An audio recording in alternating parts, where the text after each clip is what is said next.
था वो पिछले 10 साल में होता हुआ आपने देखा। मैं कुछ दस्तावेज आपको दिखाने के लिए लाया। ये जो लैपटॉप है और एलसीडी प्रोजेक्टर है, सामने जो स्क्रीन है इस पर आप कुछ डॉक्यूमेंट्स देखेंगे और ये डॉक्यूमेंट्स हैं अमेरिका के बारे में। स्वामी विवेकानंद जी का व्याख्यान सुना। ये व्याख्यान शिकागो में हुआ था 11 सितंबर सन 1893 को। आज से 108 साल पहले स्वामी विवेकानंद जी शिकागो गए थे और वहां की धर्म संसद में जो कुछ उन्होंने बोल दिया वो अमेरिका के लिए एक तरह से धमाके जैसा था। ऐसा लगता था कि स्वामी जी ने कोई बम फोड़ दिया वहां, क्योंकि अमेरिका के सारे प्रोफेसर फिलोसफी के, उनके धर्मगुरु सब परेशान हो गए थे और स्वामी जी के पीछे अमेरिका के लोग इतने पागलों की तरह से पड़ गए थे कि अमेरिका गए थे वो एक व्याख्यान देने के लिए, फिर 20 व्याख्यान उनके अमेरिका के अलग अलग विश्वविद्यालयों में हुए थे। वैसा ही एक धमाका अमेरिका में लगभग 107 साल के बाद हुआ था 11 सितंबर 2001 को। ये कुछ कोई इंसिडेंट है। स्वामी जी ने 11 सितंबर 1893 को एक धमाका अमेरिका में किया था भारत की तरफ से। इसी अमेरिका में 11 सितंबर 2001 को एक और धमाका हुआ था जिसमें अमेरिका के 2 टावर टूटे थे। ये जो दोनों टावर टूटे आप सबने देखा, मैंने भी देखा। जिस दिन ये टावर टूटे थे मैं उस दिन मीडिया के साथ बात करता था तो अखबार वालों ने मुझसे पूछा था कि राजीव भाई आपका क्या मानना है, ये अमेरिका में 2 टावर टूट गए। घटना सवेरे की है, 8:30 से 8:45 के बीच की है और शाम को 3 साढ़े 3 बजे अखबार वाले सब आ गए और कहने लगे आपकी प्रतिक्रिया चाहिए। तो मैंने उस समय यही कहा था कि मुझे ऐसा लगता है कि ये टावर टूटे नहीं हैं, तोड़े गए हैं। टूटना एक अलग बात है, तोड़ना बिल्कुल अलग बात है। तो उनका किसने तोड़े हैं? ओसामा बिन लादेन ने। तो मैंने कहा ओसामा बिन लादेन की इतनी औकात नहीं है कि वो 2 टावर तोड़ पाए। अगर उसकी इतनी औकात होती तो वो अमेरिका से छुपते हुए कहीं गुफाओं में, कंदराओं में नहीं रह रहा होता, वो सारी दुनिया के सामने ताल ठोक के खड़ा होता। तो फिर एक पत्रकार है इंडियन एक्सप्रेस के, जो नागपुर के करस्पॉन्डेंट है, ब्यूरो चीफ है, उन्होंने कहा आप किसके बारे में कहना चाहते हैं? तो मैंने कहा था उस समय कि मुझे लगता है कि ये दोनों टावर जॉर्ज बुश ने ही तोड़वाए होंगे या अमेरिका की सरकार ही इसमें शामिल होगी। तो अखबार वाले परेशान हो गए, क्या बात कर रहे हैं आप? मैंने कहा मैं बात कर रहा हूं तो गंभीरता से कर रहा हूं, भले धीमे कह रहा हूं लेकिन गंभीरता से और दृढ़ता से। कहने लगे कोई प्रूफ, कोई डॉक्यूमेंट? मैंने कहा प्रूफ और डॉक्यूमेंट अभी नहीं है, क्योंकि सवेरे टावर टूटे हैं और शाम को आप बात कर रहे हैं। थोड़ा मुझे समय दे दो तो मैं वो भी आपके सामने प्रस्तुत कर दूंगा। तो कोई आधार बता दीजिए जिससे आप ये सोच रहे हैं। तो मैंने कहा मेरे पास एक पुराना डॉक्यूमेंट है, वो दिखा देता हूं। वो 1941 का एक डॉक्यूमेंट है और 1941 में आप जानते हैं विश्व युद्ध चल रहा था, सेकेंड वर्ल्ड वॉर चल रहा था, जो 1939 से शुरू हुआ और 41 में अमेरिका के पर्ल हार्बर नाम के एक पानी के जहाज के अड्डे पर, हार्बर माने पानी के जहाज का अड्डा, तो अमेरिका के पर्ल नाम के पानी के जहाज के अड्डे पर जापान ने बम गिराए थे। सारी दुनिया जानती है। लेकिन वो बम 1950 में जाकर पता चला कि 2 अमेरिकी पायलटों ने गिराए थे, जापान का नाम लगाया था। वो बम अमेरिका ने ही गिराए थे, अमेरिका के ऊपर, और जापान का नाम लगा दिया। क्यों लगा दिया? क्योंकि 41 के युद्ध में जिस समय की ये घटना है उस समय जापान हावी था। क्योंकि आप जानते हैं जर्मनी और जापान दोनों एक दूसरे के साथ में थे और ब्रिटेन और दूसरे देश रशिया वगैरह ये एक तरफ थे, एक मित्र देश थे, दूसरे शत्रु देश थे। तो जापान और जर्मनी ऐसा लग रहा था कि ये जीत जाएंगे और जापान जर्मनी इतनी ताकत से मदद कर रहा था कि डर ये पैदा हो गया था कि हिटलर शायद दुनिया का राजा बन जाएगा। तो हिटलर को दुनिया का राजा बनने से रोकना है और जापान को तोड़ना है। इसके लिए अमेरिका ने जापान पर एटम बम गिराने की योजना बनाई थी। लेकिन वो एटम बम जापान पर गिराए जाएं तो उसके लिए कोई तो आधार होना चाहिए दुनिया को बताने के लिए कि हम जापान पर बम क्यों गिरा रहे हैं। तो अमेरिका ने ये खबर फैलाई कि जापान ने पर्ल हार्बर पर अटैक किया है, लिहाजा हम जापान पर अटैक करेंगे। और इस आधार पर जापान पर 2 एटम बम गिरा दिए, जिसमें 9 लाख जापानी तो एक ही दिन में मर गए थे और करीब करीब 90 लाख से ज्यादा पिछले 50 सालों में मरे हैं। तो ये जो दुर्घटना हो गई 1945 में 6 अगस्त और 9 अगस्त को, 1950 में अमेरिका का राष्ट्रपति था आइजनहावर। उसने जापान के प्रधानमंत्री को एक चिट्ठी लिखी, वो भी चिट्ठी की कॉपी मेरे पास है, जिसमें वो ये कह रहा है कि वी आर वेरी सॉरी, हमें बहुत दुख है कि हमने आपके देश के ऊपर 2 एटम बम गिराए। वास्तव में आपने पर्ल हार्बर पर अटैक नहीं किया था, वो अटैक की योजना CIA के द्वारा बनाई गई और क्रियान्वित की गई थी, लेकिन हम मजबूर थे, आपको जर्मनी से दूर करना चाहते थे, इसलिए आपको तोड़ना हमारे लिए आवश्यक हो गया था।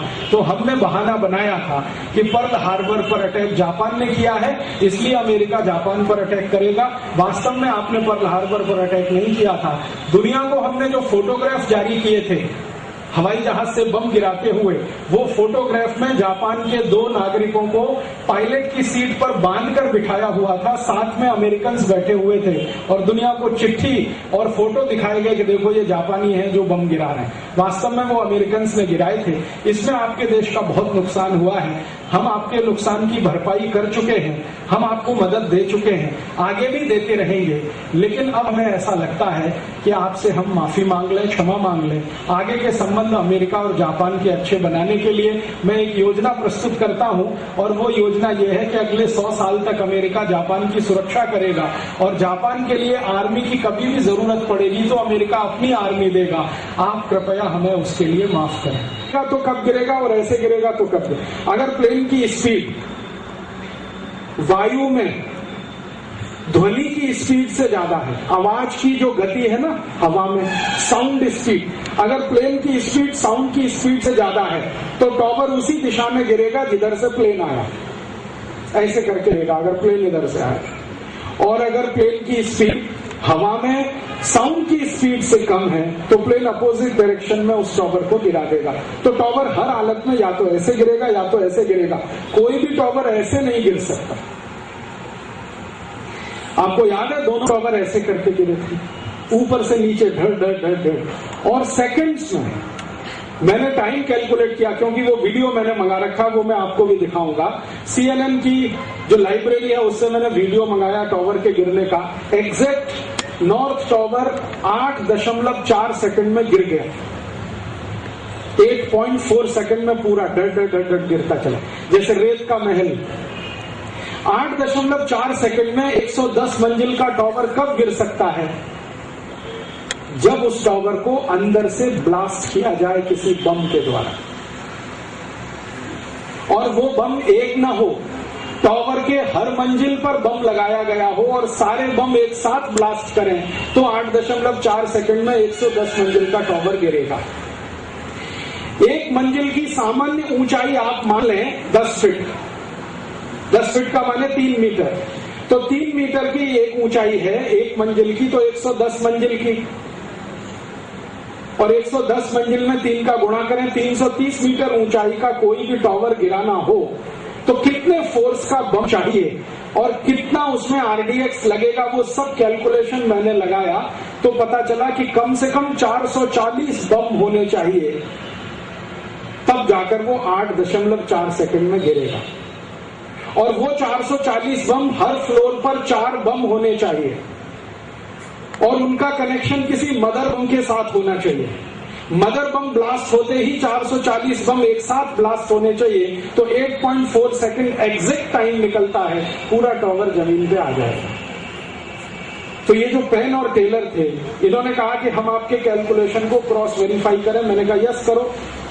तो उन्होंने कहा फिजिक्स के किसी प्रोफेसर को मदद लें। मैंने कहा लो, फिजिक्स के जिन फॉर्मुलेशंस के आधार पर मैंने ये कैलकुलेशन किया है वो मैंने भेज दिए।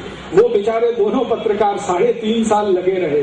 3.5 साल के बाद उनको 100 से ज्यादा फिजिक्स प्रोफेसर्स ने कहा कि these are the best and correct calculations,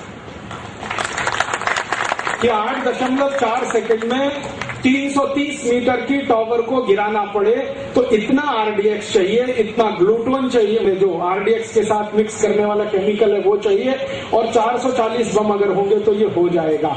तो मैंने कहा अभी मिस्टर पेन और टेलर आप इस एंगल से देखेंगे इस पूरे एपिसोड को? तो उनका लगता तो ऐसा ही है लेकिन सबूत नहीं है। मैंने कहा सबूत भी मिल जाएगा, कोशिश करिए कोशिश करिए। बेचारे दोनों कोशिश करते रहे। कोशिश करते करते उनके हाथ में कुछ 50 से ज्यादा सबूत आए, उन्होंने मेरे पास भेजे, वो मैं आपको दिखाने के लिए लाया। वो सबूत आप देखेंगे तो आपको तुरंत समझ में आ जाएगा कि प्लेन के क्रैश में टॉवर नहीं टूटा, प्लेन का टक्कर ही नहीं हुआ टॉवर में। तो आप बोलेंगे हमने तो देखा, प्लेन आया और उसमें घुस गया, हमने तो देखा। वो सिनेमा की ट्रिक फोटोग्राफी है जिसमें आपने प्लेन को घुसते हुए देखा। रियलिटी में क्या हुआ है वो अभी आप यहां देखेंगे। प्लेन आया टॉवर के नजदीक और ऐसे डाइव लगा के निकल गया। उस प्लेन को चलाने वाला जो पायलट ऑफिसर था उसका इंटरव्यू है 7 मिनट का मेरे पास। उस इंटरव्यू में उस पायलट को पूछा गया कि आप उस दिन सॉर्ती में थे, सॉर्ती माने फ्लाइट में थे। उसने कहा यस। आप कौन है? तो उन्होंने कहा अमेरिकन एयरफोर्स का पायलट ऑफिसर हूं। आपका काम क्या है? तो उसने कहा फाइटर प्लेन उड़ाने का मेरा काम है। तो 11 सितंबर 2001 को आप कहां थे? तो उन्होंने कहा न्यूयॉर्क सिटी पर उड़ रहा था। तो क्या कर रहे थे? तो प्लेन उड़ा रहा था। क्यों उड़ा रहे थे? तो वो कहता है कि उस दिन हमारा ड्रिल था। ड्रिल समझते? युद्ध का अभ्यास, युद्ध नहीं है, युद्ध का अभ्यास। उन्होंने कहा हमारा ड्रिल था। कितने घंटे का? 3 घंटे का ड्रिल था। टाइम क्या था? सुबह 6 बजे से 9 बजे तक। तो सुबह 6 से 9 बजे आप जब ड्रिल कर रहे थे तो आपके साथ और कितने प्लेन थे? तो उसने कहा कि 182 प्लेन थे। पूरे अमेरिका में ड्रिल पर थे हम। मेरा प्लेन न्यूयॉर्क शहर के ऊपर था। तो आपको क्या कहा गया? तो उन्होंने कहा मुझे अचानक से एक आदेश आया 8:35 के आसपास कि अपने प्लेन को ट्विन टॉवर्स की तरफ मोड़ो। दूसरा आदेश आया कि टॉवर के नजदीक ले जाके डाइव लगा के निकालो, टॉवर हिट नहीं होनी चाहिए। तो वो पायलट ऑफिसर कहता है कि मैंने आदेश का पालन किया। तो वो कहता है कि मैं प्लेन लेके गया, टॉवर के नजदीक में ऐसे करके डाइव करके निकाल ले गया, बस इतना मैंने किया। तो फिर ये टॉवर कैसे गिरी? तो उसने कहा टॉवर मैंने पहले ही गिरते हुए देखी जब मैं प्लेन लेके जा रहा था। तो कैसे देखी आपने? तो वो कहता है कि मुझे कुछ आग का गोला दिखाई दिया। अंदाजा वो बोलता है कि शायद 94th या 95th फ्लोर पर मैंने देखा एक बम ब्लास्ट हुआ है। उसके बाद वो टॉवर ने गिरना शुरू किया। आज ये पायलट ऑफिसर जॉर्ज बुश के लिए खतरा बन गया तो अमेरिका छोड़कर अभी फ्रांस में रह रहा है।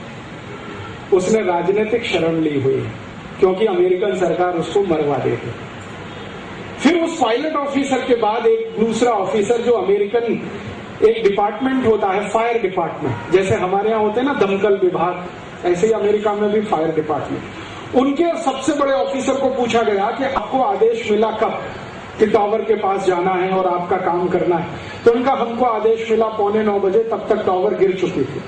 लेकिन जब आप टावर के पास गए और आपने आग बुझाने के लिए अपना पानी का फव्वारा शुरू किया, उस समय आग जल रही थी?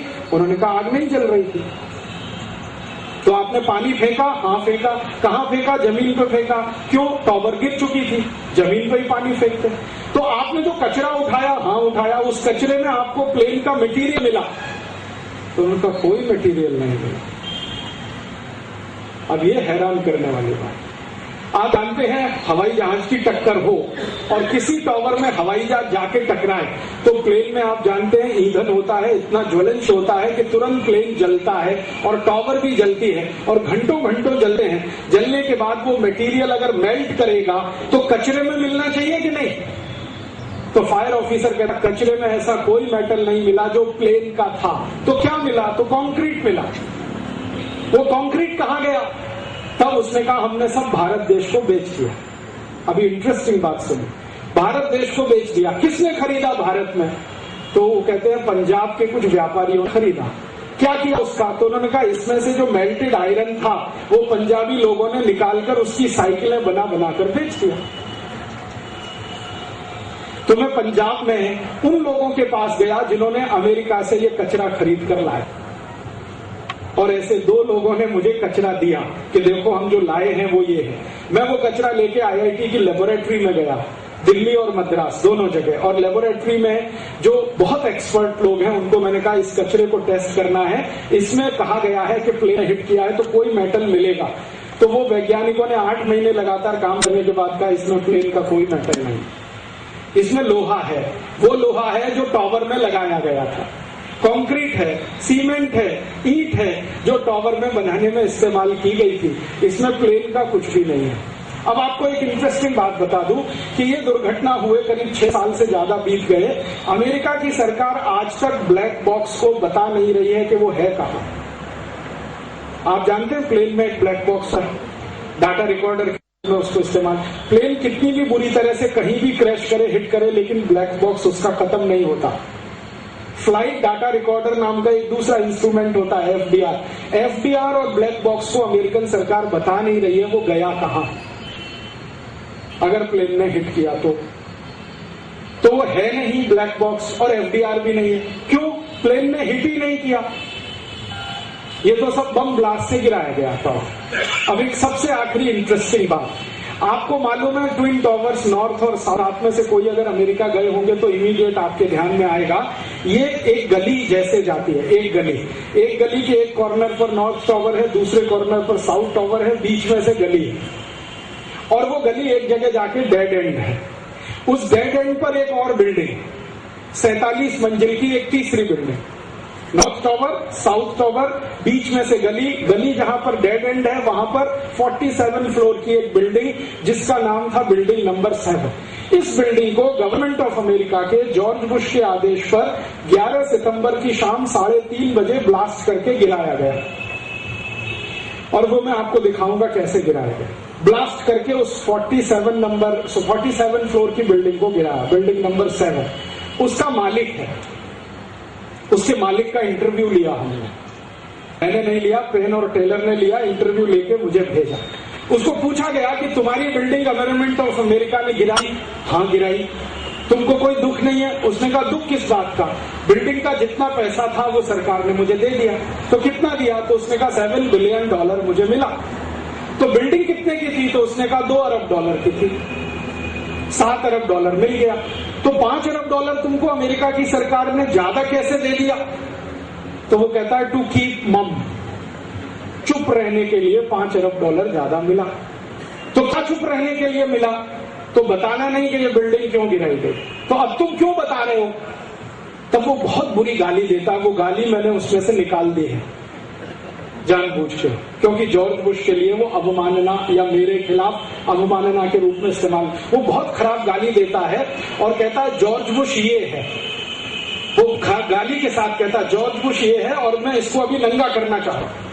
मेरी आत्मा मुझे गवाही नहीं देती कि जॉर्ज बुश को मैं प्रोटेक्ट करूं, इसलिए मैं इसको दुनिया के सामने अब नंगा करना चाहता हूं। तो उसने इंटरव्यू दिया। उस इंटरव्यू में वो कहता है कि हमारी जो बिल्डिंग थी, बिल्डिंग नंबर 7, इसमें CIA का हेड ऑफिस था और ये CIA का हेड ऑफिस 50 साल से चल रहा है और अमेरिका ने जितनी भी दुनिया में कुकर्म किए हैं पिछले 50 साल में, उन सबके दस्तावेज इसी बिल्डिंग में रखे हुए थे। और 11 सितंबर की ये जो दुर्घटना हो गई, इसके बाद अमेरिका के ऊपर दुनिया भर का दबाव होगा पिछले 50 साल की घटनाओं के बारे में जवाब देने के लिए। तो गवर्नमेंट ऑफ अमेरिका ने उस बिल्डिंग को ही गिरा दिया, दस्तावेज ही नष्ट करा दिए ताकि कोई कुछ पूछ न सके। तो फिर उसको पूछा गया कि अब क्या हुआ, ये जो CIA का ऑफिस है अब कहां गया? तो उसने कहा वो दूसरी बिल्डिंग में शिफ्ट हो गया। तो अब तुम क्या करोगे? तो उसने कहा कि मेरी बिल्डिंग $2 अरब की थी, मुझे $7 अरब मिल गया, फिर से मैं बिल्डिंग खड़ी कर लूंगा, पैसा मेरे पास है। लेकिन तुम अंतिम इच्छा तुम्हारी क्या है? तो उसने कहा मेरी एक ही अंतिम इच्छा है कि मरने से पहले इस जॉर्ज बुश को प्याली देके वो कह रहा है कि इस जॉर्ज बुश को मैं सारी दुनिया के सामने नंगा करूं कि इसकी असलियत क्या है, ये कितना खतरनाक आदमी है। तो उसको पूछा गया कि तुम कितना खतरनाक मानते हो जॉर्ज बुश को?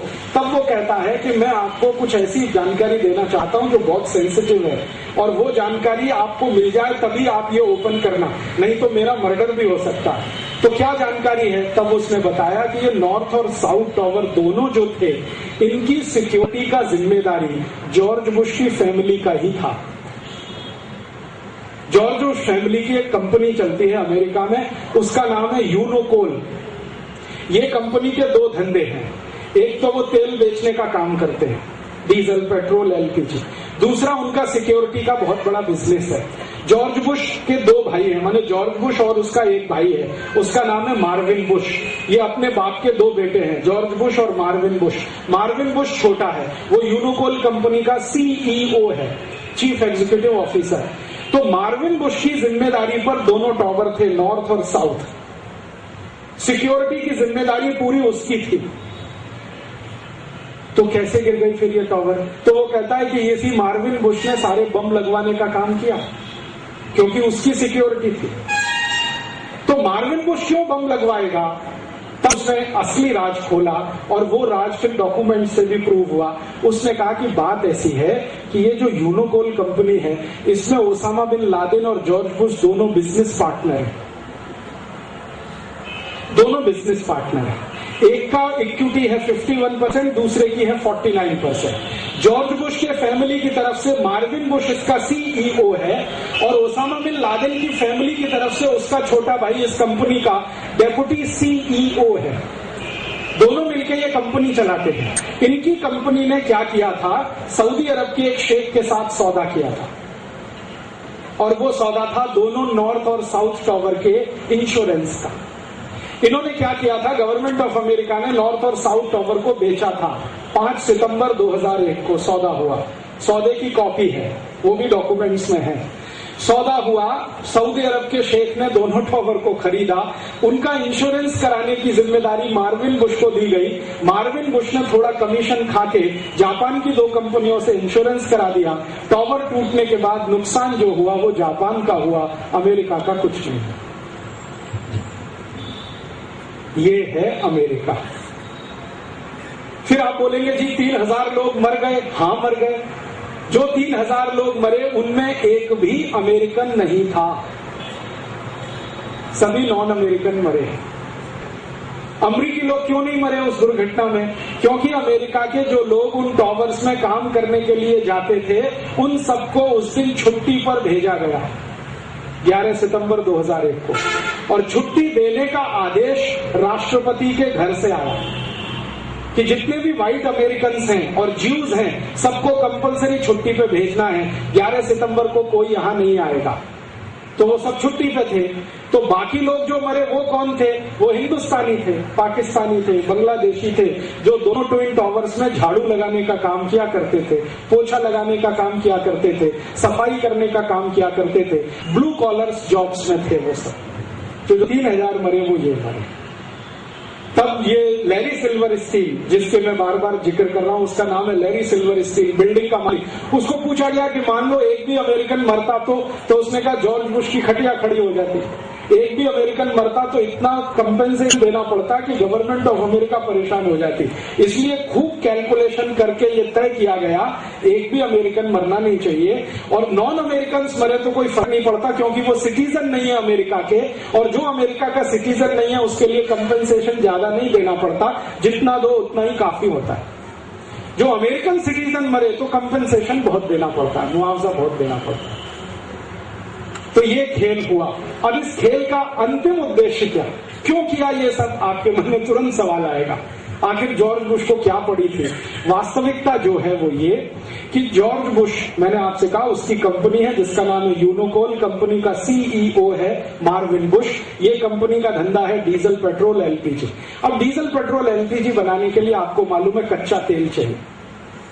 कच्चा तेल दुनिया में जहां जहां मिले अमेरिका उसको लेना चाहता है। तो अफगानिस्तान नाम के देश में बहुत कच्चा तेल है। ये बात 2001 में जनवरी के महीने में पता चली। अफगानिस्तान को अब तक हम मानते हैं कि एक सूखा प्रदेश है, लेकिन सैटेलाइट ने बताया है कि उसी जमीन के नीचे बहुत तेल छुपा हुआ है और बहुत गैस है। तो जैसे ये पता चला कि अफगानिस्तान में गैस और तेल का भंडार है, उसी दिन से अमेरिका की नजर लगी अफगानिस्तान पर कि ये अफगानिस्तान तो हमारे कब्जे में होना चाहिए, क्योंकि जो भी गैस निकलेगी और तेल निकलेगा वो अमेरिका का होना चाहिए। अब अफगानिस्तान अमेरिका का कब हो सकता है? जब अमेरिका का अफगानिस्तान पर कब्जा हो। और अफगानिस्तान पर अमेरिका का कब्जा कब हो सकता है? ये तभी हो सकता है जब अमेरिका वहां पर बमबारी करे और जो सरकार चल रही है उसको हटाए और अमेरिका अपनी सरकार लाए। तो अफगानिस्तान पर बम गिराना है, हमला करना है, उसके लिए कोई तो लेजिटिमेशन चाहिए दुनिया को बताने के लिए। तो अमेरिका ने ये दोनों टावर गिराने का खेल खेला, नाम लगाया कि अफगानिस्तानियों ने ये गिराए हैं। तो बदले में अमेरिका ने अफगानिस्तान पर हमला किया और पूरा अफगानिस्तान कब्जे में ले लिया। आज अफगानिस्तान जो राष्ट्रपति है, जिसका नाम है हामिद करजई, वो यूनोकोल कंपनी का मैनेजर है, जो इस समय अमेरिका में, वो अफगानिस्तान में राष्ट्रपति है। हामिद करजई 6 साल से क्या कर रहा है, अफगानिस्तान में जहां जहां गैस के भंडार मिलने वाले हैं वहां से पाइपलाइन बिछा बिछा के सारी गैस अमेरिका कैसे जाए उसके काम में लगा हुआ। और जिस दिन ये काम पूरा हो जाएगा हामिद करजई या तो मारा जाएगा या वापस उसको अमेरिका बुला लिया जाएगा। ये तब तक रहेगा अफगानिस्तान में जब तक वो पाइपलाइन नहीं बिछते। तो तेल लेके जाना है अमेरिका, गैस लेके जानी है अमेरिका। अब समस्या क्या आ रही है कि ये तेल और गैस के जो पाइप जाने वाले हैं अमेरिका, इसके बीच में एक देश पड़ रहा है जिसका नाम है ईरान। तो अमेरिका ईरान से कह रहा है कि जाने दो हमारे पाइप। ईरान का राष्ट्रपति कह रहा है कि इसके लिए पैसा दो मुझे, मैं क्यों जाने दूं, मेरे देश की जमीन है। तो झगड़ा ये है अमेरिका और ईरान का। तो अब अमेरिका प्लानिंग कर रहा है कि किसी न किसी तरीके से ईरान पर हमला किया जाए और एक दिन ईरान को भी ऐसे ही अफगानिस्तान जैसा बना लिया जाए और पाइप उनके अमेरिका तक पहुंच जाए और उसके बाद दुनिया जो कहे कहे, अमेरिका को किसी की परवाह नहीं है, ना यूनाइटेड नेशंस की, ना दुनिया की दूसरी संस्थाओं की। ये है खेल। अब इस खेल में एक विलेन आ गया था, उसको हटाना जरूरी हो गया था, जिसका नाम था सद्दाम हुसैन। सद्दाम हुसैन को कुछ भनक लगी कि गड़बड़ कुछ होने जा रही है, तो उसने कुछ तेल बेचने वाले देशों का एक सम्मेलन बुलाया था। आज से 6 साल पहले की बात था। सम्मेलन बुलाया और उसने कहा कि ये अमेरिका बहुत खतरनाक है, बदमाश है, ऐसा है वैसा है, मेरे साथ धोखा कर चुका है, दूसरों के साथ भी करेगा, इसलिए इस देश को थोड़ा काबू में रखना चाहिए। तो इसके लिए मैं एक आइडिया देता हूं। सद्दाम हुसैन ने एक आइडिया फ्लोट किया दुनिया के देशों में कि हम जो तेल बेच रहे हैं दुनिया के बाजार में, इसका भाव डॉलर में तय नहीं करेंगे। अभी के लोगों के सामने बोलकर जा रहा हूं, अगले 3 साल में आपको अमेरिका ऐसे ही टूटते दिखाई देगा जैसे सोवियत संघ टूटा। मेरे शब्दों को आप लिख लेना, चाहे किसी पेपर पे लिख लेना या डायरी में लिख लेना। 2011 के बाद आपको अमेरिका ऐसा नहीं दिखेगा जो आज है। ये बुरी तरह से गिरेगा, टूटेगा, इसका डॉलर जाएगा, ये जमीन पर और रसातल में आएगा। तो आप बोलेंगे जो हमारे भाई बहन अमेरिका में रह रहे हैं उनका क्या? तो उनको बुला लो। मैं आपको सीरियस सजेशन दे रहा हूं, उनको बुला लो। तो कैसे बुलाएं? उनको कह दो कि डॉलर टूटने जा रहा है, जल्दी आ जाए तो अच्छा है, वरना डॉलर 7 रुपए हो गया तो वो आएंगे भी तो कोई मतलब नहीं, वो जो लाएंगे वो कागज का टुकड़ा हो जाएगा।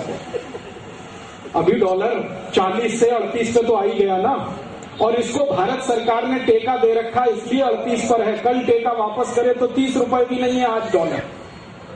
जो रियल एक्सचेंज रेट है ना इस समय मैं जब बात कर रहा हूं, तो 30 रुपए से भी नीचा है डॉलर का। भारत सरकार ने मार्केट में डॉलर को पंप करके रोका हुआ उसके प्राइस को गिरने से, क्यों? भारत सरकार परेशान है कि डॉलर अगर बुरी तरह से क्रैश हुआ तो हिंदुस्तान के एक्सपोर्टर्स का क्या होगा। तो सरकार के अपने प्रेशर्स हैं, कैलकुलेशन है, मेरे अपने कैलकुलेशन है, जिसके आधार पर मैं कहने आया कि ये टूटेगा, बुरी तरह से टूटेगा, अर्थव्यवस्था ध्वस्त होगी। हो सकता है अमेरिका का एक आध राज्य उनके हाथ से निकलकर दूसरी जगह चला जाए। मुझे ऐसा लग रहा है कि जो टेक्सास है ना, ये अर्जेंटीना में जा सकता है या मैक्सिको में चला जाए, या मैक्सिको वाले इसको छीन लेंगे और टूटने की क्रिया शुरू हो जाएगी, क्योंकि अमेरिका फेडरल स्ट्रक्चर है, एक यूनियन नहीं है। और अमेरिका कोई एक कल्चर नहीं है, बहुत सारी कल्चर का समूह है। वहां स्पेनिश लोग भी हैं, पोर्चुगीज भी हैं, ब्रिटिश लोग भी हैं, आयरिश भी हैं, हिस्पैनिक्स भी हैं, ज्यूज भी हैं, मुसलमान भी हैं। सब तरह के लोगों ने मिलकर एक उसको होमोजीनियस कंट्री के रूप में बना रखा है। होमोजीनियस का माने होता है खिचड़ी देश, चावल अलग नहीं, दाल अलग नहीं, खिचड़ी देश। तो खिचड़ी देश जैसा बना रखा है। ये पूरी तरह से जब इनके सामने ये व्यवस्था आएगी, बैंकिंग सिस्टम कोलैप्स, डॉलर की बहुत बुरी गिरावट, मार्केट में भयंकर रिसेशन, प्रोडक्शन लेवल बढ़े नहीं उनका, और लगातार ट्रेड डेफिसिट बढ़ता जाए। अमेरिका का ट्रेड डेफिसिट इस समय 1.8 ट्रिलियन डॉलर है। 1 ट्रिलियन में 1000 बिलियन होता है, इतना डेफिसिट हो चुका है। कितने दिन करेंगे वो अपना डेफिसिट पूरा करने का काम? तो अभी तो अमेरिका क्या करता है, दादागिरी करके डॉलर छापता रहता है, मार्केट में डालता रहता है। अब ये दादागिरी कंट्रोल हो रही है WTO के आने के बाद से। देशों ने सवाल उठाना शुरू किया है। भारत जैसे देश के ऊपर पाबंदी है कि आपका गोल्ड रिजर्व कितना है बताना पड़ेगा, तभी आप नोट छाप सकते हैं। अमेरिका के ऊपर ये पाबंदी क्यों नहीं होनी चाहिए? मैंने एक दिन हिसाब निकाला, बहुत इंटरेस्टिंग, ये इससे जुड़ा हुआ नहीं है लेकिन आपको बता दूं कि आज दुनिया के सब लोग अपने डॉलर को अमेरिका को वापस कर दें। कल्पना करो, दुनिया के जिस आदमी के पास डॉलर है वो कहे कि गवर्नमेंट ऑफ अमेरिका हम आपको डॉलर वापस दे रहे हैं, बदले में हमको सोना दे दो। तो अमेरिका अभी भिखारी देश है, क्योंकि दुनिया में जितने डॉलर्स इसने फैला रखे हैं ये बटोर कर वापस अमेरिका चले जाएं तो बदले में देने के लिए उनके पास कुछ नहीं है। ठन ठन गोपाल है। ये डेफिसिट फाइनेंसिंग की जो इकोनॉमी होती है ना, जो अमेरिका में 50 साल से चल रही है, वो यहीं पर आकर टूटती है और वो टूटने जा रही है। थोड़े दिन में आप देखेंगे। और वो क्यों टूटेगी? क्योंकि दुनिया भर के देशों की हाय अमेरिका को इस समय लग रही है। सारी दुनिया के देश इस समय चिल्ला रहे हैं कि सबसे ज्यादा हरामखोर और बेईमान कोई आदमी है तो जॉर्ज बुश है, या अमेरिका है, या वहां की कंपनियां हैं। तो वो कहानी डॉक्यूमेंट्स की जुबानी आप देखें, आपके साथ में शेयर करना चाहता हूं। और ये बातें आपके समझ में अगर आए तो आप दूसरों को बताएं। और आपको मैं इसलिए बताना चाहता हूं ये बातें कि ये बातें आप आपके दोस्तों को, रिश्तेदारों को जो अमेरिका में रहते हैं वहां तक पहुंचाएं, ताकि उनका ज्यादा नुकसान ना हो। मेरा दिल में एक ही दर्द है कि ये हिंदुस्तानी जो अमेरिका में रह रहे हैं अचानक से एक दिन ठन ठन गोपाल बन के ना आ जाए, क्योंकि उनके बैंक के जो भी डिपॉजिट है वो सब बेकार हो जाएंगे अगर डॉलर 7 रुपए पे आ गया तो कोई मतलब नहीं रह जाए। तो बहुत सारे को तो मैंने बुलाना शुरू किया है। मेरे अपने जो दोस्त थे जो मेरे साथ इंजीनियरिंग में कभी पढ़ा करते थे अमेरिका में, उनको मेरी बात पे थोड़ा थोड़ा भरोसा होने लगा है। वो वापस आ रहे हैं, पैसा ला रहे हैं, जमीनें खरीद रहे हैं, कोई खेती शुरू कर रहा है, कोई कुछ कर रहा है। कुछ हजार तो आए हैं, 14-15 हजार के आसपास तो आए हैं, लेकिन ये पर्याप्त नहीं है, क्योंकि लाखों की संख्या में भारतवासी अमेरिका में हैं। इनको अगर ये समझ में आ जाए और ये आने लगे, और कुछ भारतवासी जो अमेरिकन कंपनियों में नौकरी कर रहे हैं उनको बोलिए कि जितनी पगार अब अमेरिका में मिलती थी उससे ज्यादा पूना में मिल रही है, आप आ जाओ। जितना उनको अमेरिका में वेतन मिलता था अब उससे ज्यादा तो हिंदुस्तानी कंपनियां दे रही हैं, बेंगलोर में, पूना में, वापी में। आ जाओ। अब क्या लालच है वहां रहने का? क्योंकि वहां जाने का एक ही लालच था कि डॉलर था 50 रुपए, तो यहां उनका $1 यहाँ 50 रुपए बैठता था। अब वो रहने वाला नहीं है, 2-3 साल में तो बिल्कुल ही कोलैप्स होने वाला है। तो वो वहां से वापस आए। और ये जो मैं आज आपको दिखा रहा हूं ये सारी दुनिया में थोड़े दिन में तहलका होने वाला है, क्योंकि दुनिया का मीडिया अब इस पर लग गया। मैंने ये जो आपको दिखाने के लिए डॉक्यूमेंट्स लाए हैं, ये डॉक्यूमेंट्स मैंने BBC को भी भेजे हैं, ये डॉक्यूमेंट्स मैंने CNN को वापस भेजे हैं, CNN से कुछ लिए फिर उनको वापस भेजे।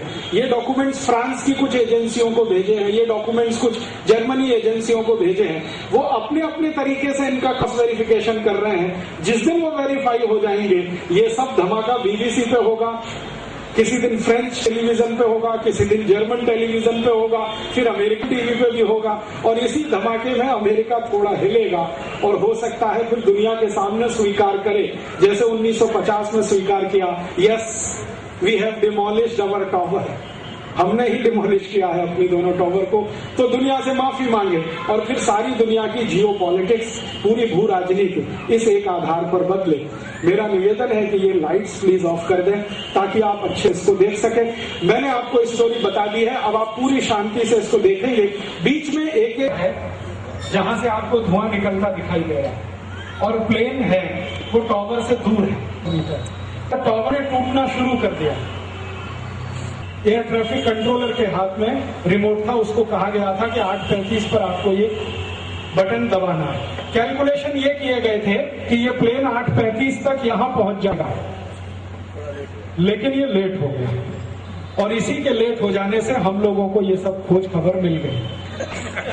हाँ, कहते हैं ना दुनिया में शातिर से शातिर, बदमाश और चोर कितनी भी होशियार दिखाए, कोई ना कोई एक गलती वो ऐसी छोड़ देता है जहां से सूत्र मिलते हैं और सारा उजागर पूरी दुनिया के सामने होता है। तो ये प्लेन नहीं पहुंच पाया, कैलकुलेशन सारे गड़बड़ा गए और एयर ट्रैफिक कंट्रोलर ने तब तक रिमोट को दबा दिया। 94th फ्लोर पर बम ब्लास्ट हुआ, उसका धुआं ये निकलता हुआ दिख रहा है। अब आगे आप इस टॉवर को गिरता हुआ देखेंगे। देखिए कहीं भी प्लेन नहीं है, दिख रहा है कहीं प्लेन? आज देखा आपने ये ब्लास्ट, प्लेन दूर दूर तक नहीं है Taking a आसपास। close look at how the buildings collapsed, it appears as if explosives were used. For example, dust shot out of some of the windows far below the देखिए collapsing tower area. गिरना, This dust is caused by extremely high pressure, but it comes out of only a few windows.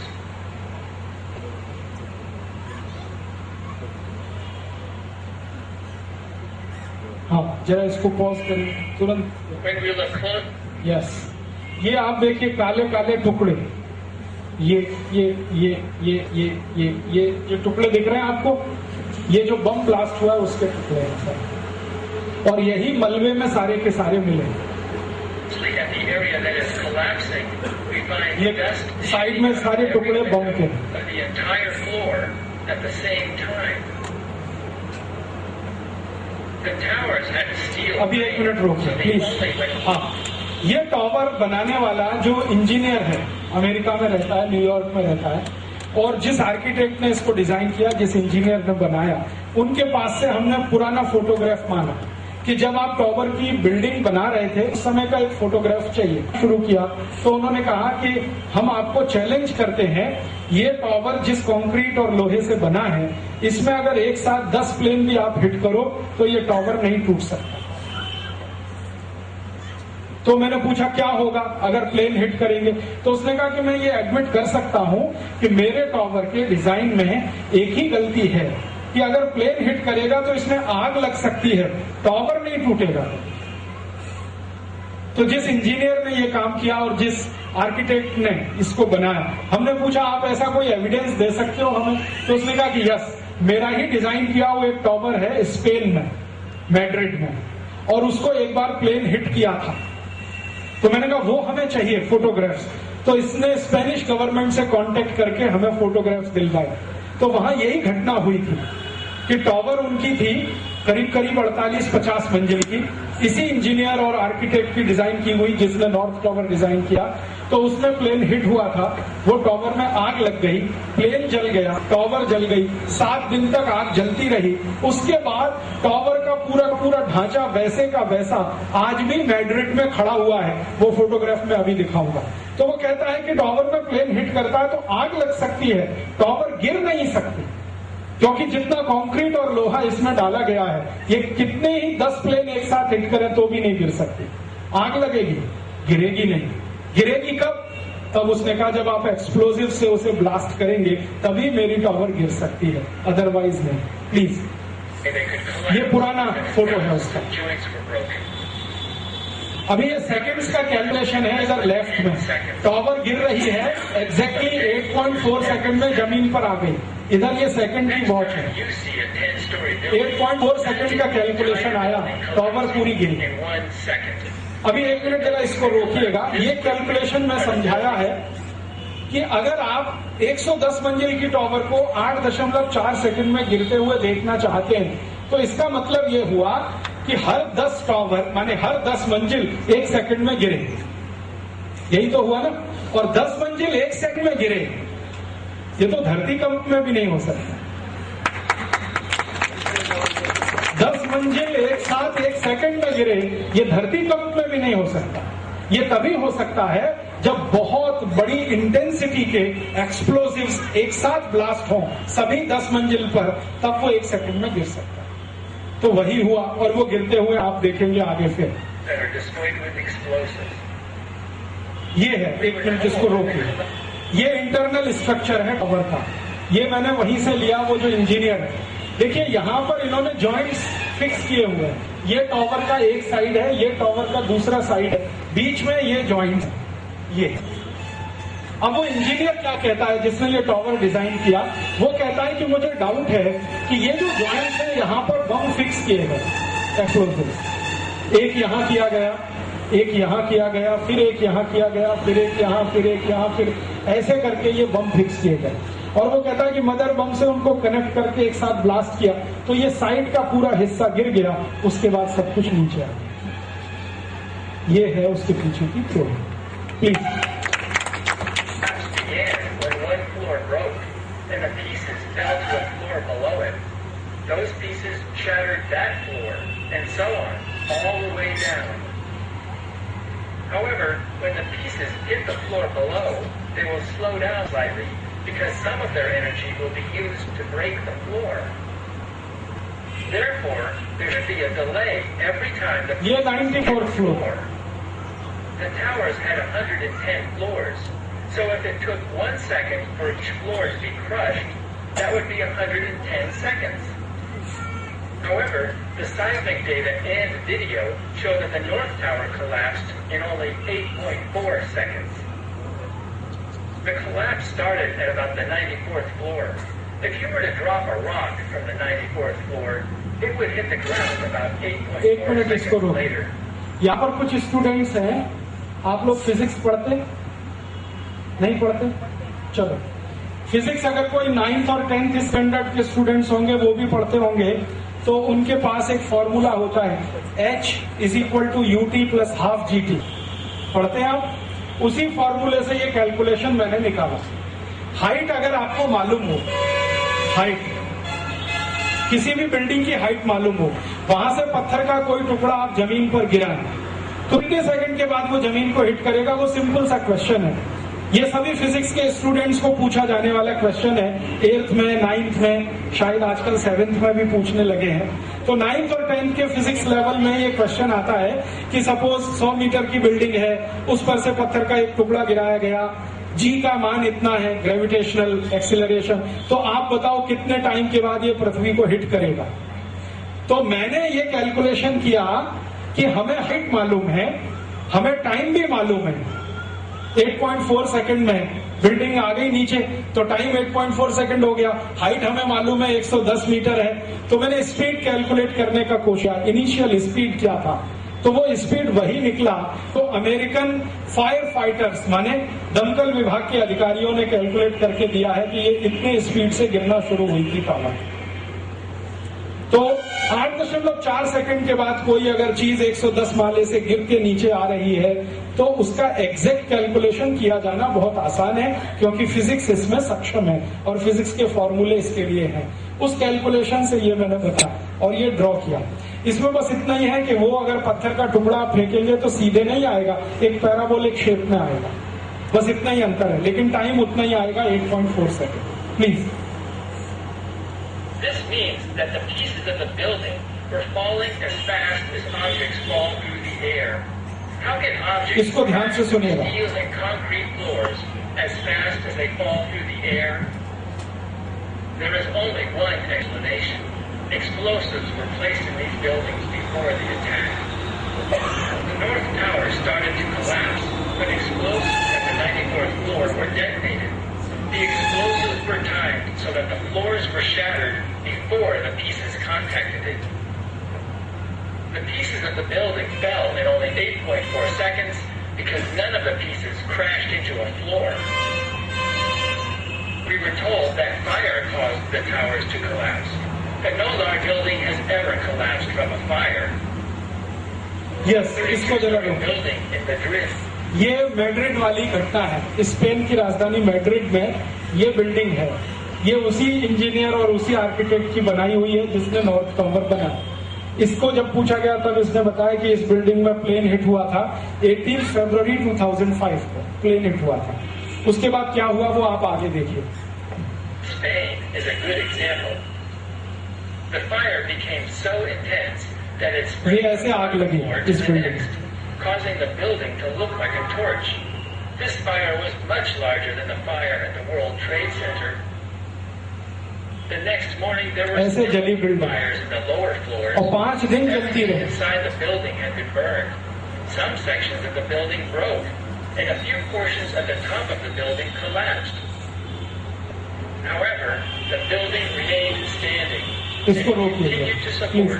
हाँ, सब जल गई, 5 दिन हो गया, building में आग लग के शांत हो गई, अब वो ऐसे खड़ी हुई है प्लेन हिट होने के बाद।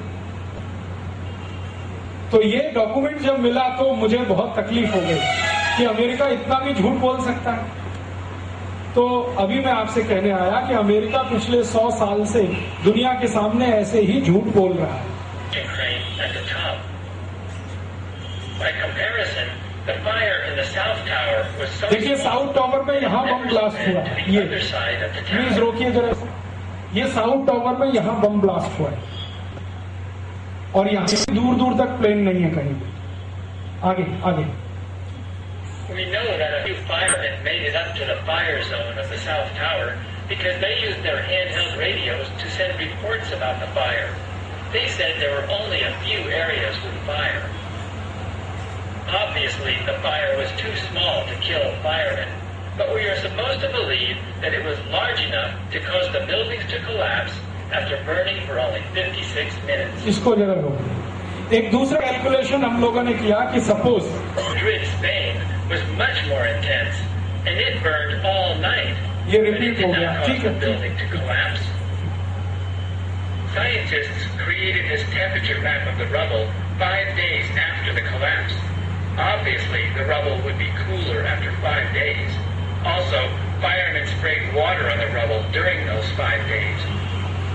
However, one location in the rubble of Building 7 was above the melting point of aluminum, and so was one location in the rubble of the South Tower. How can a building fall down इसको and जरा 5 रोकिए। days later the peak? ये कुछ temperature लिखे हुए हैं, जैसे 1341 degree centigrade, फिर उसके है 1377 डिग्री सेंटीग्रेड। ये टेम्परेचर है उस मेटल को डिसॉल्व होने के लिए या मेल्ट होने के लिए जिससे प्लेन बनाया जाता है। आप जानते हैं प्लेन खास तरह के मेटल से बनता है।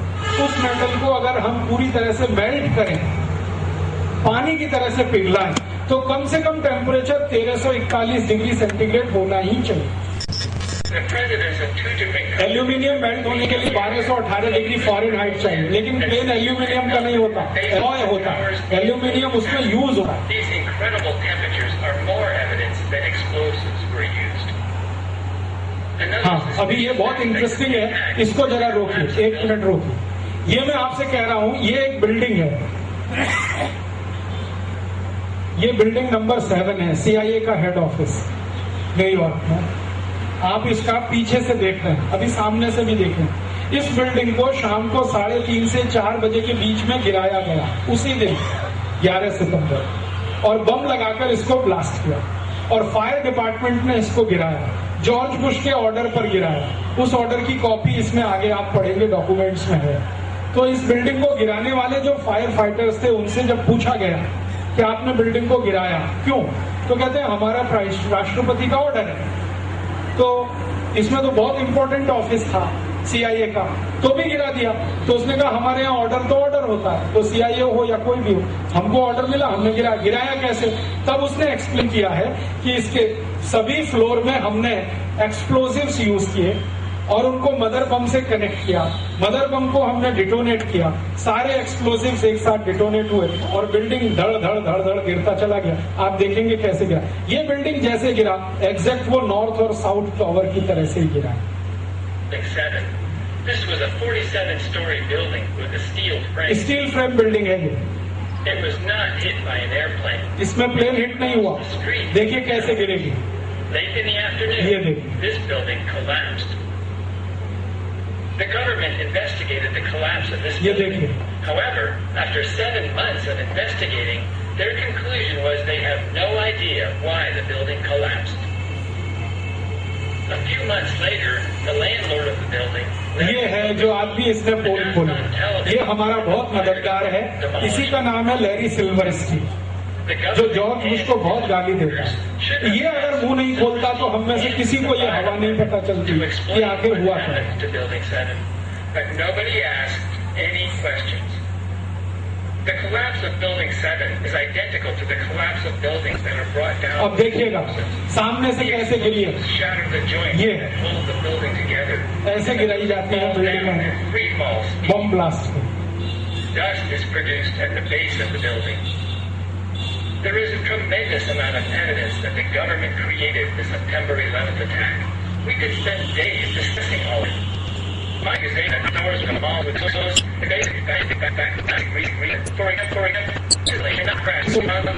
इसको ध्यान से पढ़िए, और आप में से कोई भी फिजिक्स के स्टूडेंट हो या टीचर हो तो इसको आप जाकर और एनालाइज करिए।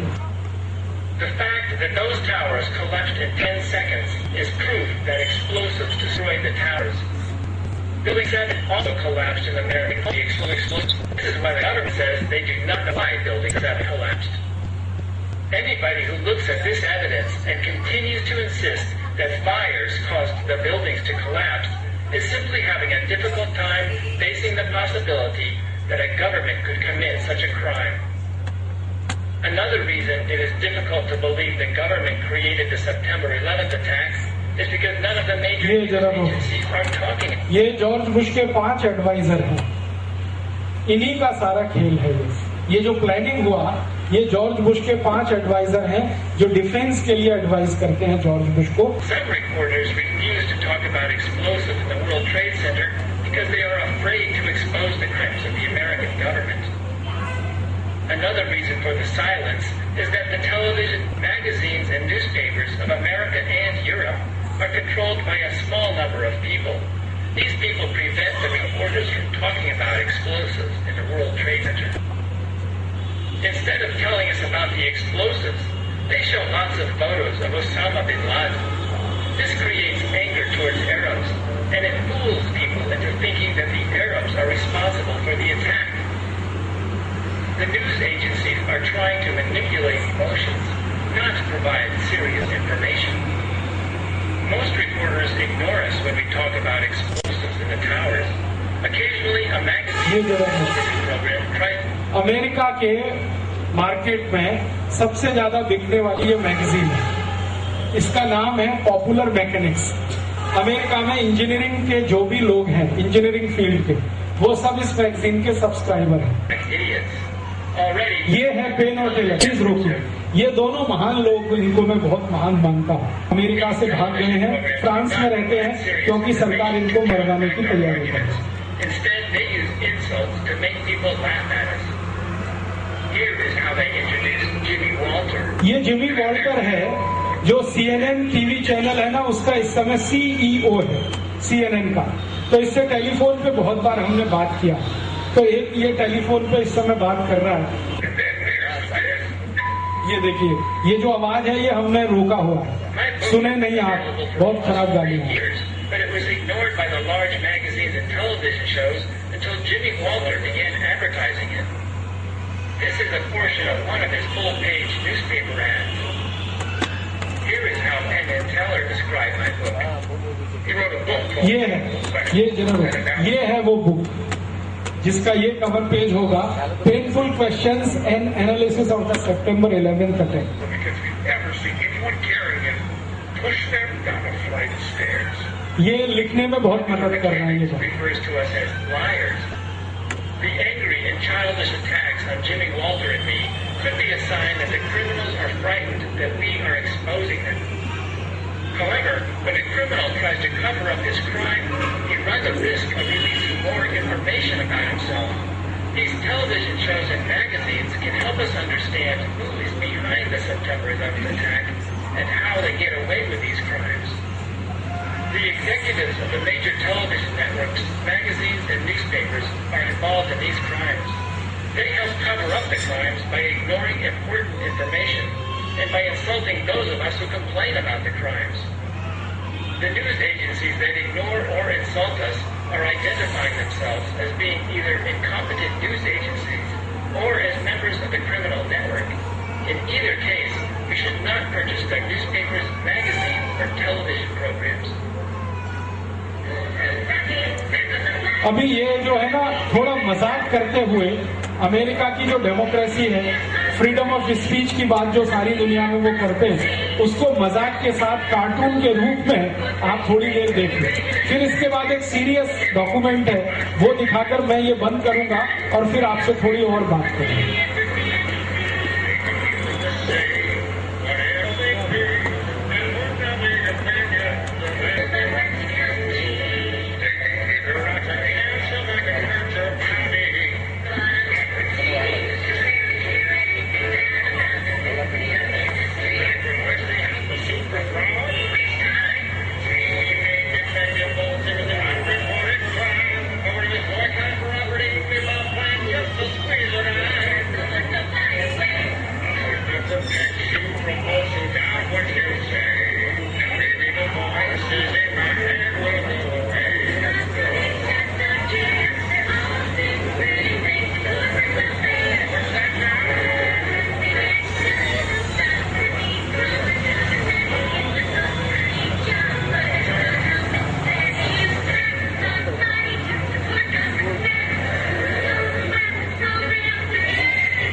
Second, okay please. अभी आप ये पेंटागन वाला एक सीरियस डॉक्यूमेंट्स, आपने सुना होगा कि गवर्नमेंट ऑफ अमेरिका ने कहा कि हमारे पेंटागन पे भी अटैक हुआ। नॉर्थ टावर और साउथ टावर का सच तो आपने जान लिया, पेंटागन का सच जान लीजिए। पेंटागन की बिल्डिंग है, इस बिल्डिंग का ये एक गेट है, थोड़ा साफ नहीं दिख रहा है, ये गेट है, ये पूरी बिल्डिंग है। इधर आप देख रहे हैं एक प्लेन है, ये पेंटागन का अपना प्लेन है, माने अमेरिकन एयरफोर्स का प्लेन है जो उनके रनवे पे खड़ा रहता है। पेंटागन का अपना स्पेशल रनवे है। तो हुआ ये कि एक ट्रैक्टर इस प्लेन को खींच के ले जा रहा था। आप जानते हैं खड़े हुए प्लेन को ले जाने के लिए ट्रैक्टर होते रन, तो एक ट्रैक्टर इस प्लेन को खींच के ले जा रहा था। तो ट्रैक्टर जिस साइकिल से खींच रहा था वो टूट गई, तो ट्रैक्टर आगे निकल गया, प्लेन में स्पीड आ चुकी थी तब तक। तो ये प्लेन चले हुए यहां जाके टकरा गया, तो एक छोटा सा छेद हो गया। तो गवर्नमेंट ऑफ अमेरिका ने कहा हमारे ऊपर हमला हुआ और हमारा डिफेंस मिनिस्ट्री का ऑफिस तोड़ दिया। कुछ हमला नहीं है, ये प्लेन जाके वहां टक्कर लग के रुक गया और एक छोटा सा छेद हुआ। सारी दुनिया में इन्होंने कह दिया कि हमारे ऊपर हमला हुआ, ये पेंटागन अटैक की ये असलियत है। इसको प्लीज ये वहां जाके देखिए टकराएगा, तो अंदर चला गया वो दूसरा प्लेन। और ये प्लेन जो है ना उड़ रहा है, ये वही प्लेन है जिसके बारे में वो कहते हैं कि ये टक्कर लगी थी नॉर्थ टावर से।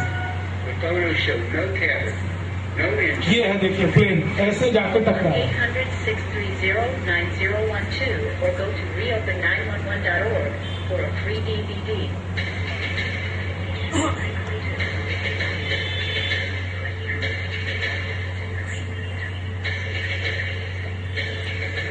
न्यू पर्ल हार्बर, ये मैंने लिखा। ये देखिए डायरेक्ट टेलीकास्ट है, इसको ध्यान से सुनिए। Of a plane having crashed anywhere near the Pentagon.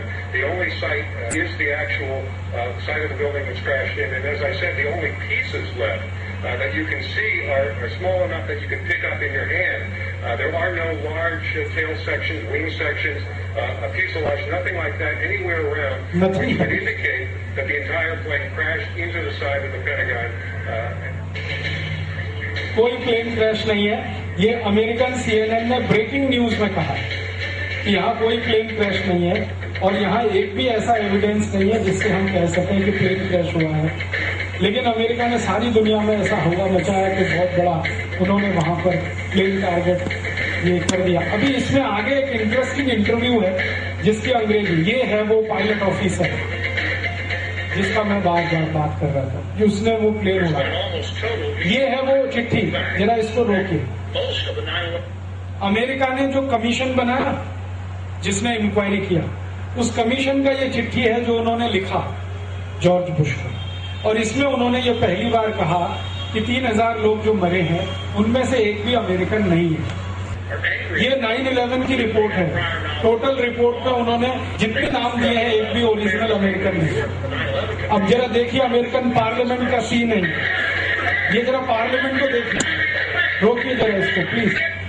ये आप देख रहे हैं, ये एक सांसद है, एक सेनेटर है, वो पार्लियामेंट में कुछ कहना चाहता है, लेकिन जॉर्ज बुश के जो सहयोगी है ना, जैसे हमारे यहाँ होता है वैसे वहां भी होता है।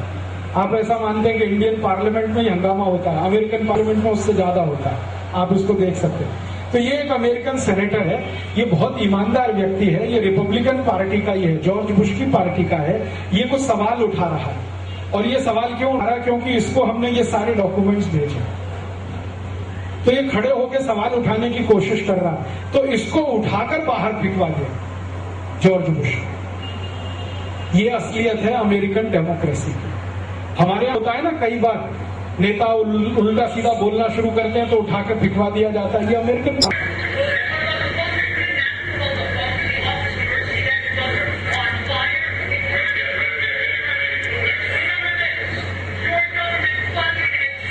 देखिए इसको पकड़ के ले जाए,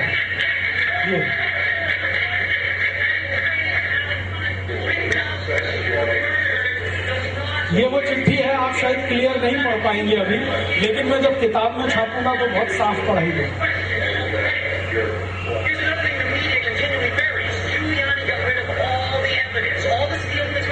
ये देखिए क्या कह रहा है सुन। Giuliani is a former U.S. prosecutor. He knows a thing about shifting the evidence in a crime scene. And Giuliani was suddenly covered of every piece of evidence and melted down on the steel, and the media didn't report it. That's not interesting. The families had to go testify. ये blue colour में जो आप देख रहे हैं ये वही statement है जो मैं आपको पहले बताया।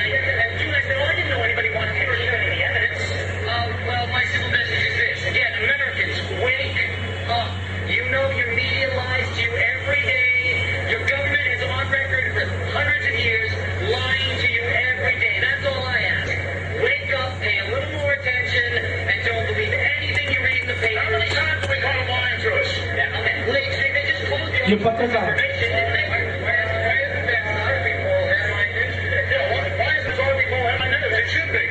Every Indian in the country got it. I've been sending out here.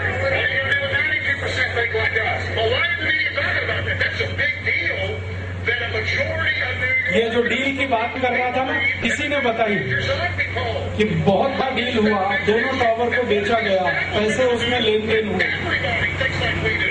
And on Monday, that zombie poll was released that showed 50% of New York City residents believe the government had foreknowledge and made a conscious decision not to intervene.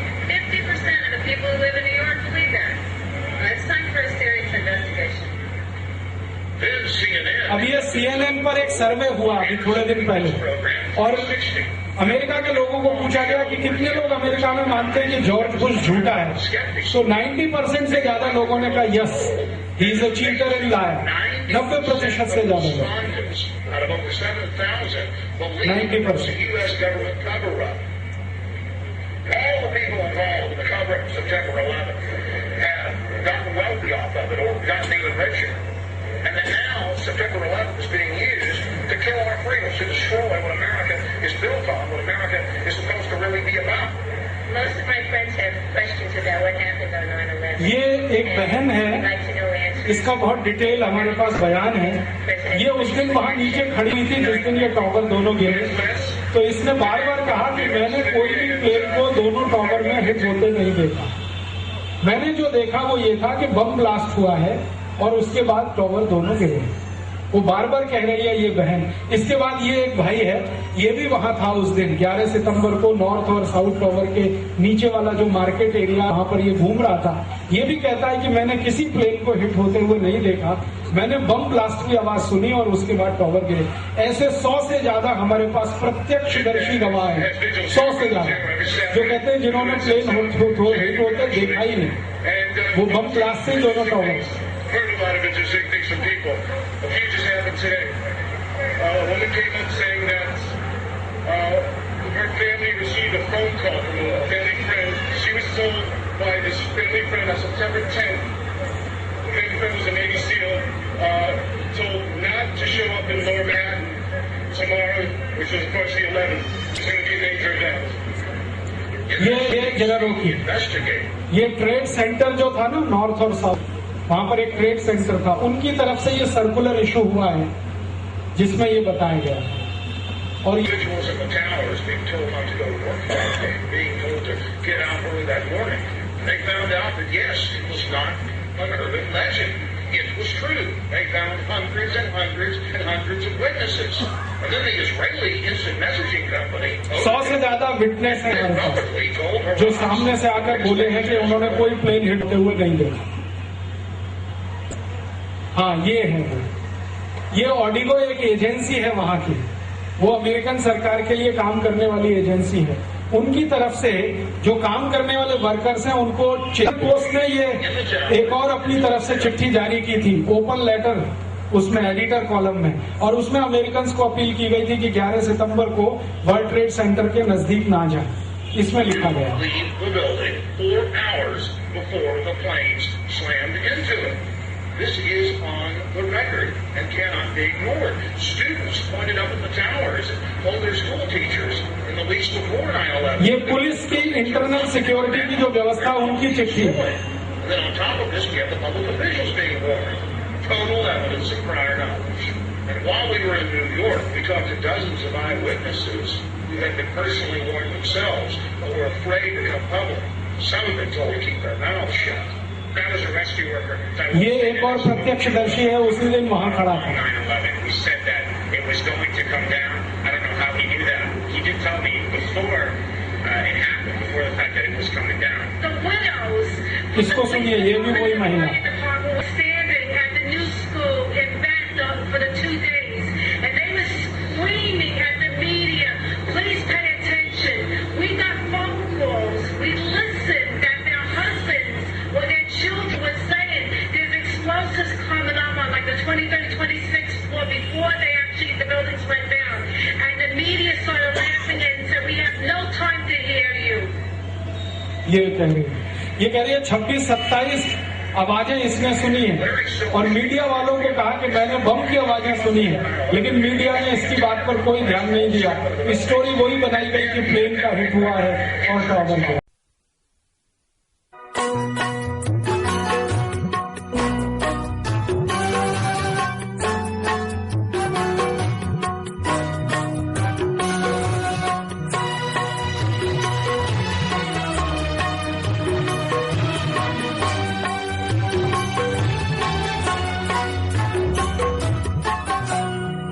समय की मार सह लेना, नहीं रुकना मेरे साथी. समय की मार सह लेना, नहीं रुकना मेरे साथी. स्वदेशी राग ही गाना,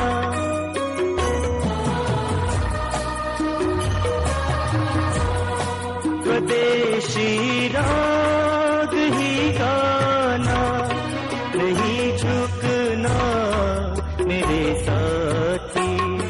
समय की मार सह लेना, नहीं रुकना मेरे साथी. समय की मार सह लेना.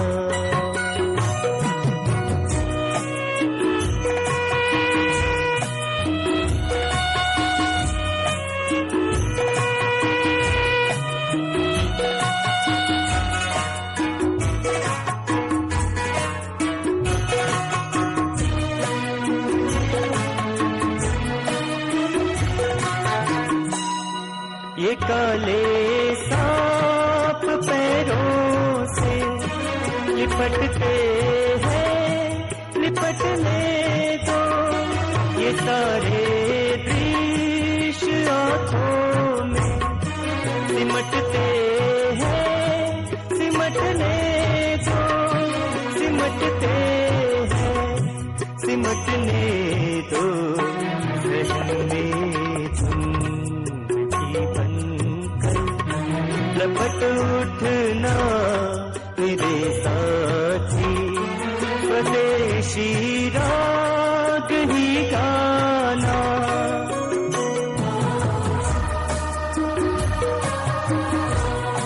स्वदेशी राग ही गाना, नहीं रुकना मेरे साथी. समय की मार सह लेना, नहीं रुकना मेरे साथी. समय की मार सह लेना.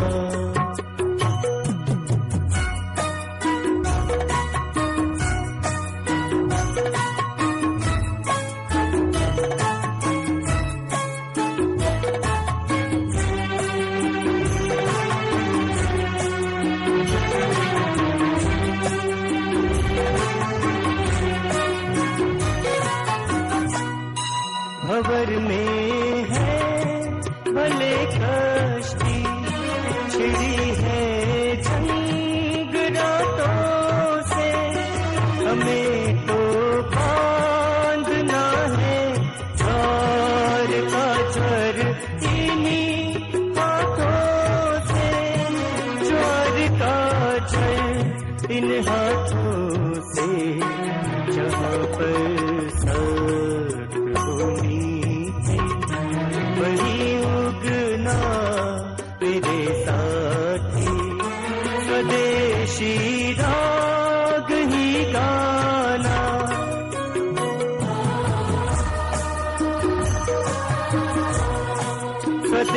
स्वदेशी राग ही गाना, नहीं झुकना मेरे साथी, समय की मार सह लेना, नहीं रुकना मेरे साथी, समय की मार सह लेना।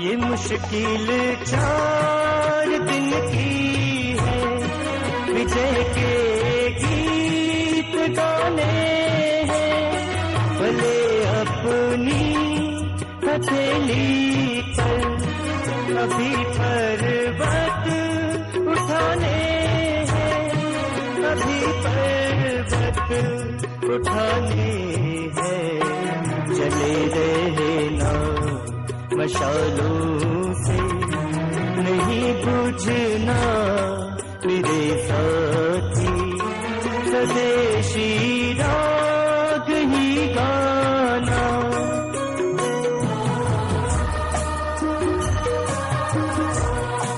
स्वदेशी राग ही गाना, नहीं झुकना मेरे साथी, समय की मार सह लेना, नहीं रुकना मेरे साथी, समय की मार सह लेना, नहीं रुकना मेरे साथी, स्वदेशी राग ही गाना, नहीं झुकना मेरे साथी, समय की मार सह लेना, नहीं रुकना मेरे साथी, समय की मार सह लेना, नहीं रुकना